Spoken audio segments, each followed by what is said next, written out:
A little bit of extra work for equilibrium. I know that for equilibrium, the sum of the forces in the x direction must be equal to 0, the sum of the forces in the y direction must be equal to 0, and the sum of the torques must be equal to 0. Here we'll just be using these two expressions. First thing I want to do is break my force vectors up into their components. So here I'm going to have force of B in the y direction and force of B in the x direction. I want to do a similar thing for my force C. This is going to be force C in the y direction and then force C in the x direction. Be very careful here. You have an angle of 105, but really I'm looking at this angle right over here. That's going to be 180 minus 105, so that's going to be an angle of 75 degrees. So I can say force B in the x direction is going to be equal to force of B multiplied by cosine of 75, and force of B in the y direction is going to be equal to force of B multiplied by sine of 75. And now I simply start writing my conditions for equilibrium. I know the sum of the forces in the x direction must be equal to 0. I'm going to have force A, which is only in the x direction, the positive x direction, minus force of B in the x direction, f of B multiplied by cosine of 75. It's minus because it's in the negative x direction. And then I'm going to have minus force of C in the x direction. Again, all these guys must add up to be 0. So that tells me force of C in the x direction is going to be equal to 385 minus 475 cosine of 75, which is going to be 262.06 newtons, and this is going to be in the negative x direction. Just have to keep that in the back of our head. Some of the forces in the y direction must also be equal to 0. That's going to be equal to, there is no A contribution. There's only going to be a force of B in the y direction, the positive y direction, and force of C in the negative y direction. Those guys must be equal to 0. So that tells us FCY is going to be equal to force of B multiplied by sine of 75, which is going to be 475 sine of 75, or 458.8 newtons. And this is going to be the negative y direction. I'm looking for the magnitude of this. So the magnitude of f of c that's going to be equal to the square root of f of c in the x quantity squared plus f of c in the y quantity squared.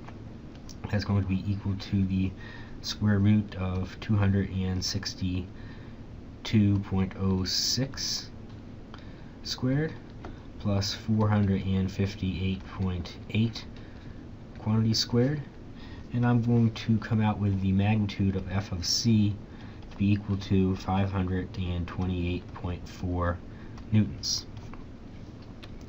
Now to find the direction, I know I can write the direction to be equal to the inverse tangent of FC in the y over FC in the x. So that's going to be inverse tangent of 458.8 divided by 262.06.1, if you will. That tells me that my angle is going to be 60.3 degrees. However, taking a look at this guy up here, that angle is going to be this angle right here, and this guy really says, hey, what is this angle? So it's going to be 180 minus that. So this angle, we'll call it phi.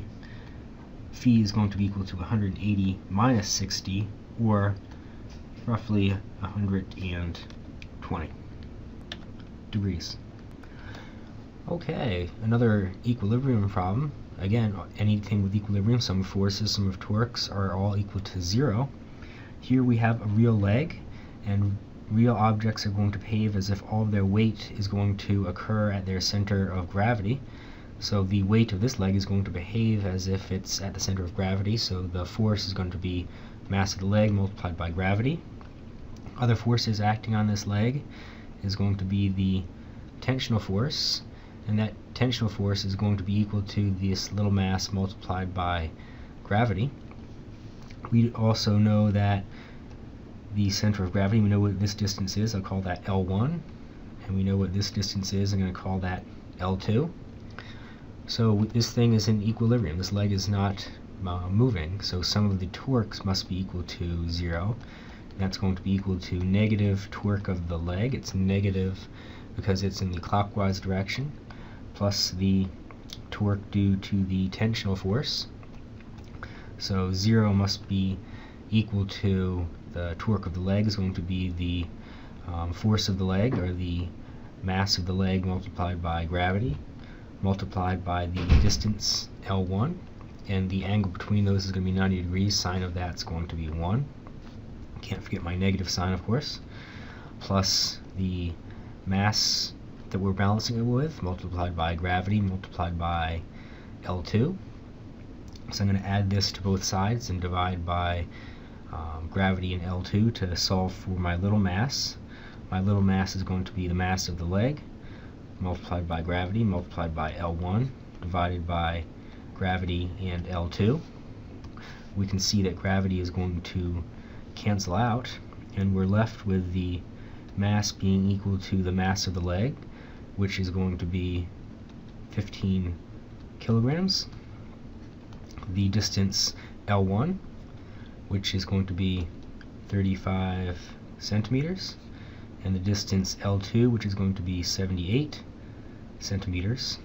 Again, I technically should have converted that to meters, but you can see how centimeters will cancel out with centimeters, and I'm left with my final answer, which will be in the kilograms, which is going to be 6.73 kilograms.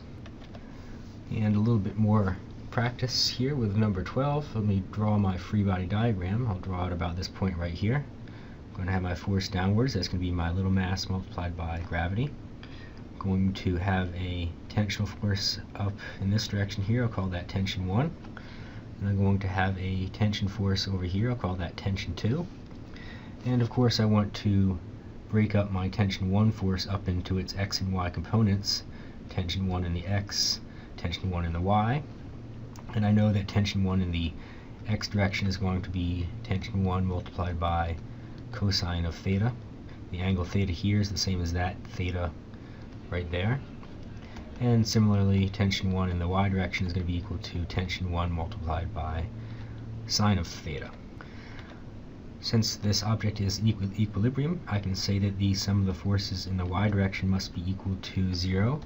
And I'm going to have tension 1 in the y direction, or tension 1y in the positive y direction, and I'm going to have the mass and gravity in the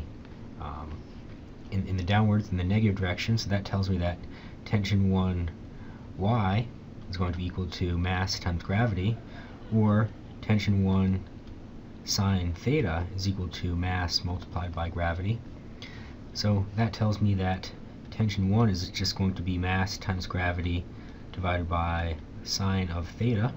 I know what all of these guys are. It's going to be 190 kilograms, 9.8 meters per second squared, sine of 33 degrees, and I'm going to get tension 1 to be 3418 newtons. Now to solve for tension 2, I can say, well, let me apply another equilibrium condition. Some forces in the x direction must be equal to 0. And I'm going to have tension 2 in the positive x direction. I'm going to have tension 1 in the x direction and the negative y direction. It tells me that tension 2 is going to be equal to tension 1x, which is going to be equal to tension 1 multiplied by cosine of the angle in between them. So that tells me tension 2 is going to be equal to 3418 multiplied by cosine of the angle 33. So tension 2 is now going to be 2867 newtons. And lastly, number 20, another equilibrium problem. Here we have a uniform steel beam. the fact that it's uniform tells me that its weight is going to behave at the center of gravity. It's going to simply be its mass multiplied by gravity. We have another uniform steel beam of half the mass, so it's going to have a weight of 1/2 mass multiplied by gravity. These guys are going to be supported by the table, so I'll call that support force A, and I'll call that support force B, and this is what we're looking to solve. So to solve for, let's just start with solving for a force of B. I'm going to say the sum of the torques on this table must be equal to 0, and I'll pick point A to be the point where I take my torques about, so that will essentially say that the torque from A is going to be 0, and I'll be able to isolate force B. I know some distances here. I know that this distance is going to be half of the length, so L divided by 2, and this distance therefore by symmetry must be L divided by 4. So working my way from left to right, the torques on this guy, the torque from A will be 0. I'm going to have a clockwise torque that is going to be equal to the force, 1/2 mass times gravity, multiplied by the distance. Distance is going to be L divided by 4. I'm going to have another clockwise torque, big mass multiplied by gravity, and then L divided by 2. And then I'm going to have a counterclockwise torque that's going to be force of B multiplied by L. Now, looking at this equation right here, one thing you can see immediately is these L's are all going to cancel out. I can pull that out, divide by it. You divide 0 by L, and it's going to simply be 0. So I can isolate force B and say force of B must be equal to mass times gravity divided by 8 minus mass times gravity, actually going to be plus mass times gravity divided by 2, and that's going to simply be 5/8 mass multiplied by gravity if you like to simplify things. So that's going to be 5/8. The mass is going to be 940 kilograms. Gravity is going to be 9.8 meters per second squared. So force B is going to be 5758 newtons. Now I can do the sum of the forces in the y direction must be equal to 0. I'm going to have force A and force B in the upwards direction, and I'm going to have 1/2 mass multiplied by gravity, and then mass multiplied by gravity, both of them in the negative direction. So I can isolate force A. Force A is going to be equal to 3/2 mass multiplied by gravity. I simply combine those two, minus force of B, so 3/2 of 940 multiplied by 9.8 minus 5758, and that tells me that force A is going to be equal to 8061 newtons.